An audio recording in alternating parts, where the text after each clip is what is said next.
Nous rejetons fermement les allégations sans fondement et trompeuses du ministre arménien des Affaires étrangères à l'encontre de l'Azerbaïdjan lors de son discours du 9 novembre 2023 à la 42e session de la Conférence générale de l'UNESCO à Paris.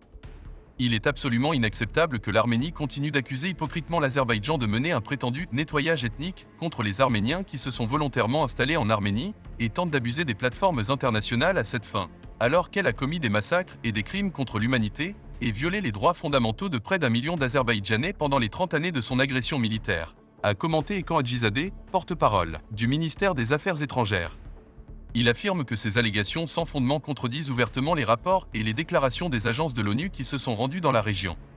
Le porte-parole a également ajouté que les affirmations de l'Arménie concernant les monuments culturels et historiques qui seraient en danger dans la région azerbaïdjanaise du Karabakh sont totalement déraisonnables, en particulier lorsque l'Arménie elle-même est connue pour avoir délibérément détruit, approprié, modifié et volé le patrimoine culturel azerbaïdjanais en Arménie, ainsi que dans les territoires anciennement occupés de l'Azerbaïdjan.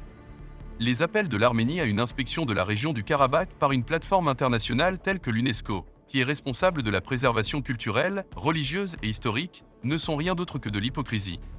Bien que l'Azerbaïdjan ait fréquemment demandé des équipes d'évaluation, cela n'a pas été possible en raison des obstacles mis en place par l'Arménie, a déclaré Ekan Hadzizadeh. Nous sommes une fois de plus témoins de la manière dont l'Arménie continue de dénigrer l'Azerbaïdjan et de saper les chances de parvenir à un accord de paix.